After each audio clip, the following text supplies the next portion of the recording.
Frank, we're here in Leipzig, Germany for the 33rd Rolex FEI World Cup jumping final, the most important indoor jumping competition in the world. At the moment, you're taking a few moments out whilst the FEI dressage is taking place.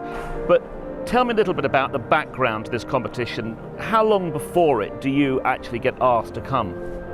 Okay, I'm very close friends with the organizer, and I knew when he was applying for the World Cup final jumping here in Leipzig, and he said, you will be my course designer, and so I could prepare already 2 years before, and had a look at all the Grand Prix we had in the past in the indoors, all the World Cups, so I know exactly what is happening at the moment. I hope I'm enough informed about the level of the riders and the horses, but so far everything went really well.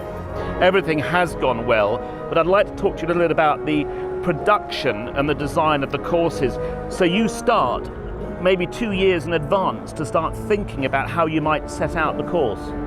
Yes, of course. The first thought was, how will I do my combinations for the final, and how will I use water, and what type of fences will I use for the final. And then I decided, when I had seen all these other competitions, that I will have, just for an example, to use a lot of plain colors in the straight colors, straight blue, straight white, straight rustic, whatever. And this was very unusual what we had seen 2 days ago in the second final. And so when you're designing the fences, so it's not just the course itself or the layout, you're actually designing the fences. So you will, for example, we've seen on the Rolex fences here, the planks, there's a curved plank as opposed to what would normally see as straight plank. Is this an idea that you came up with?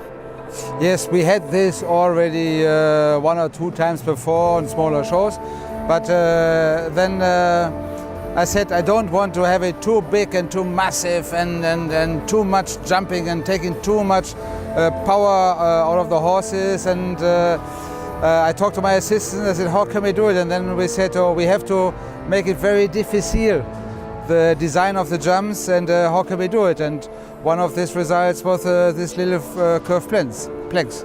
So you put the idea of the fences, they go into production, and we then arrive at the show. Now, one of the things that has always impressed everybody watching from an arena is there is nothing in the arena, perhaps there has been a performance, and then within 20 minutes there is a FEI World Cup final course built. Fantastic arena parties.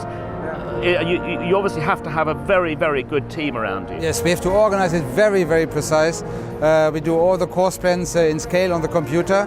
Then I try to find a place where I can do the layout before in other places.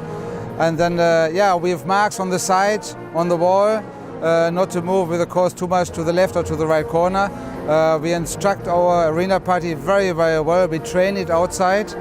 We prepare all the jumps outside already before we start loading the trailers.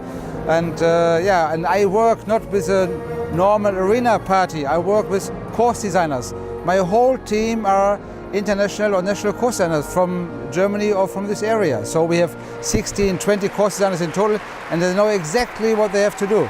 So that's quite interesting. So before the competition, you've actually made some markings around the arena to give you know exactly where to put the fences. Yes, of course. And what we do first when they start dragging, that's why we are that fast to build a course. We do the drag first on the outside line so they can start building on the wall. And then you always have 1 or 2 technical questions, and we always have to start with the combination. We do the layout of the combination, and then we do the single jumps around. We have measured on the ground. In the very first moment, the impression is that we won't get ready. But as soon as the layout is done and finished, we're very quick with building.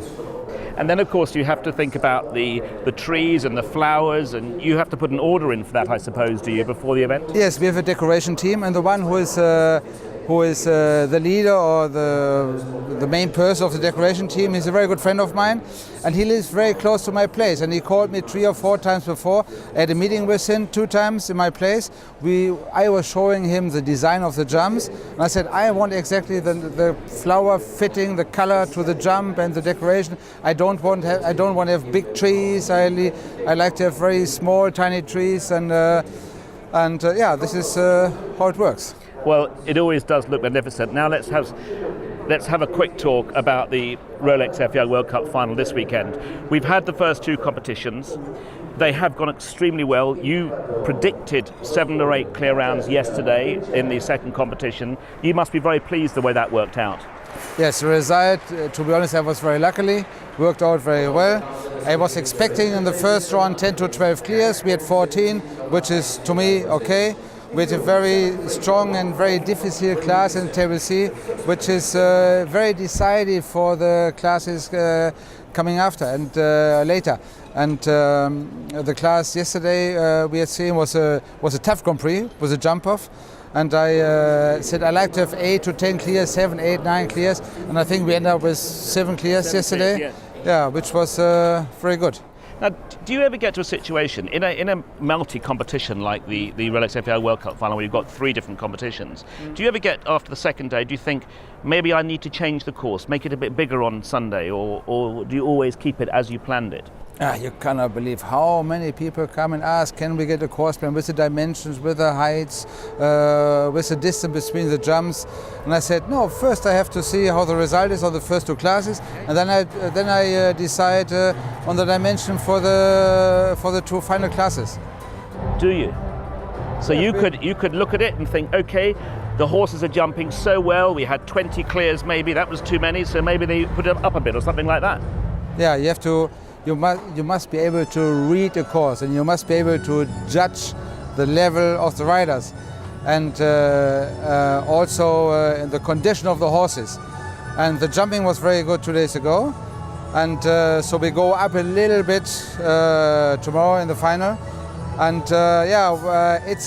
we say in German, it's a millimeter work. Yes. So you cannot just put a pole up, or one down or one up. You just have to use a different pole, which is a little bit more heavy, a little bit more lighter. We change a little bit the caps. You have to feel the poles, and this is a lot of work. Many people don't see and don't realize. They just see, okay, they build a course and now they jump, and but it's a hell of a work to organize and to get everything correctly done. Well, and tomorrow, of course, the big day, and you have 2 courses to build because the competition is 2 separate courses. Is that right? Yes, we have a class over 2 rounds, totally different round, the second round. The problem is tomorrow we just have a few minutes to build. We must almost clear the arena, strip the jumps. We have a totally different combination, and I have one very nice hit of jumps for the triple combination in the first round. And I call it the summer is coming or the spring is coming. We have tulips and flowers and bright colors, and yeah, to make it nice and to say hello to the summer and to finish with the indoor season. Right, Frank, it's been enlightening to actually hear about the background to the courses, and I've learned an awful lot just talking to you this afternoon. Thank you very much indeed for bringing us fantastic competitions this weekend, and of course we wish you the very, very best tomorrow. I hope it goes well. You can take and keep my hands for the first round when it's running. Thank you very much. It was a pleasure. Nice to see you. Thank you very much indeed. Thank you.